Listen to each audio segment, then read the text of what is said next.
So if you're going to transform the whole company, right, that's a big task, and it's much bigger than you, right? And you got to realize that up front. And first of all, educate the leadership team. Right? Don't assume that they know what the transformation means. Don't assume that they agree with it or even understand it.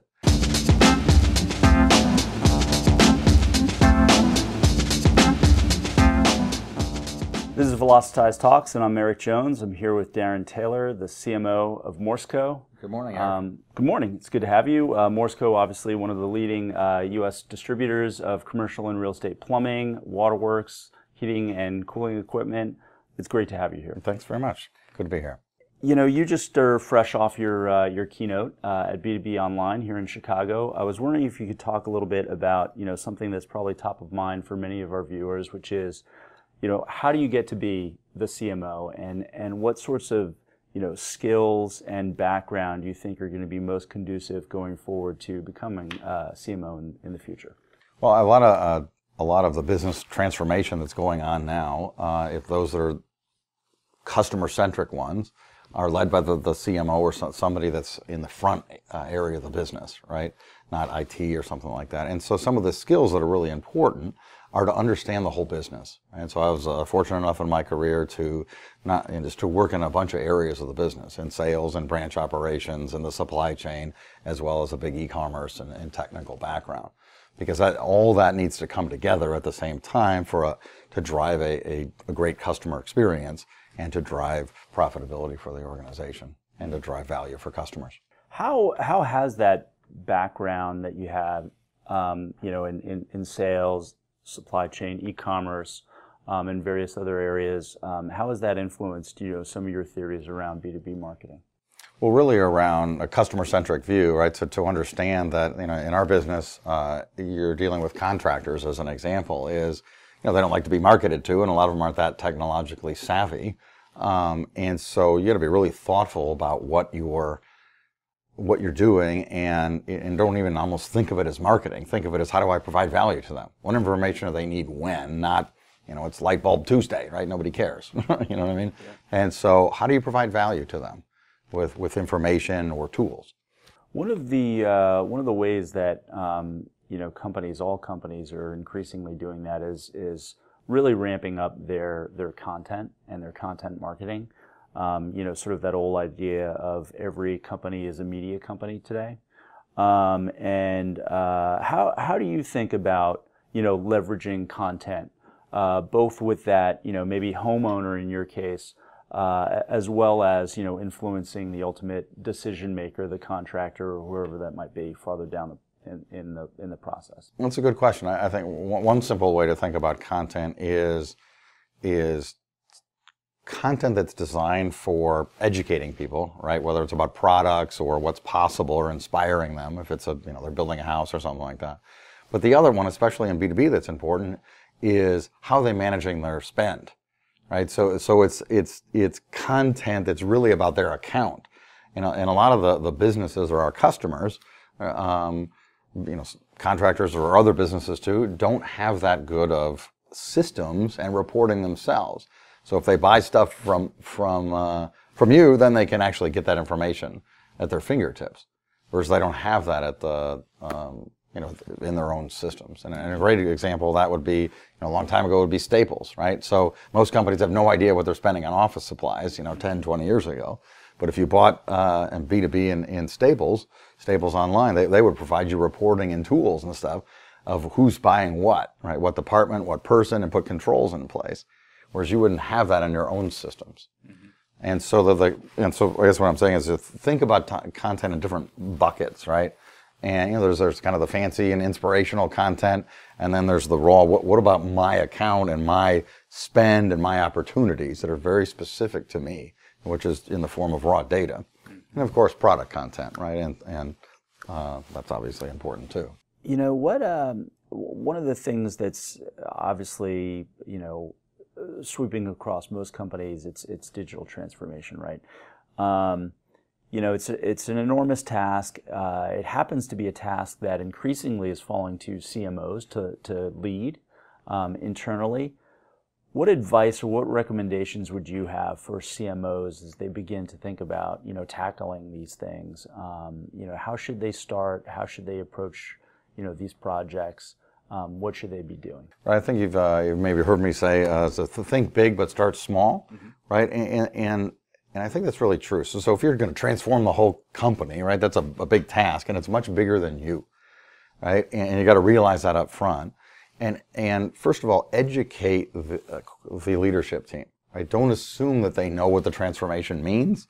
Don't assume that they agree with it or even understand it. And so you have to have a shared vision of not only high level, but make that real with KPIs and numbers, right? Don't let them get away with, we want to be the best at this, world class at that. That's too vague. You got to have, what does that mean? How would you measure it? And ground it in competitive and customer research. And secondly is people support what they help create.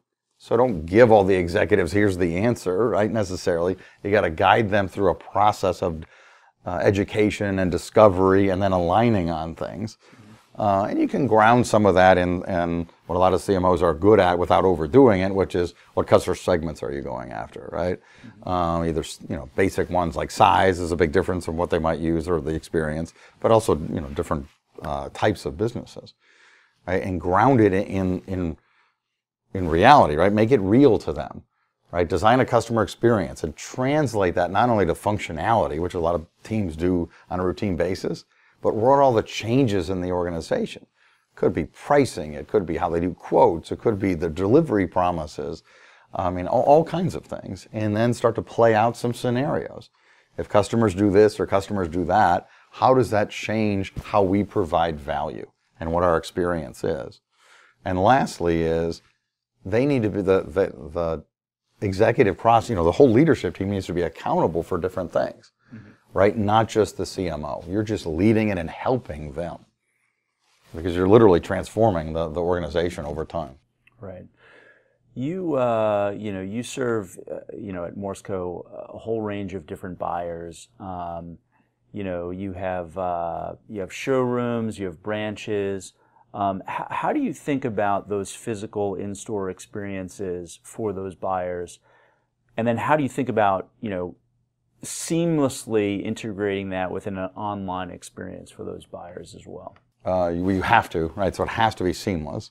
And one of the biggest things is educating and getting the people in the branches on board with it, no matter what distributor you're working at, right? And so they need to be up to speed on it too, and maybe using a lot of the same tools and the same data, and really to look at it as a change management effort. It's an overused word, but it's really relevant in this case, and have them help design it. Right? People help support what they help create, right? But also realize that you also might need to change commission structures. I mean, if you don't start with the people, okay, you'll get to the functionality and the data, and if somebody orders something online, they can pick it up. I mean, you'll figure all that stuff out, but if you don't get the hearts and minds up front and bring people along and survey internally, as well as customers, starting at the top and out into the field along the way, it's not going to be seamless because the people don't want it to be. Right? And so you got to be very thoughtful about how you go about that. I was reading Morsco has completed about 13 acquisitions over the past 6 years or so. In your role as CMO, integrating those various acquisitions, business lines, how have you approached that? How have you helped it accelerate your sort of your market positioning and your market leadership? Well, a lot of companies do acquisitions, and I think the key is to understand what the company that you're working for is values and proposition is, right? And so in our case, and a lot of other companies I've worked at, we're a local business, right? People are buying from their local distributor. So we're keeping those local brands and the local people intact. We're just providing them from the support center things, right? And so from a branding perspective, right, you're communicating to the customers and to the field the value of that Morsco brings to the local community, right? And you just need to be thoughtful about it, right? And but then you got to get into the details of all the data, customer data. There was a whole bunch of integration of data and branch networks and logistics to make sure that you're protecting the customer experience and the brand messages and staying local, which is what we're about. So speaking about local, and your online experiences, how do you think about, or how have you approached personalization or localization? Because so much of that is very, very important in the whole, buying process. Absolutely. So we got to approach it in a couple different ways. First is, as I was mentioning before, you're dealing with an individual online, right? And so they have their own preferences, what they're buying and what they're looking at and what functionality they're going to use, but and what role they play. If they're maybe doing invoices, they're not allowed to see pricing and other things, right? So you don't just give them access. You got to understand who they are and what business they're in.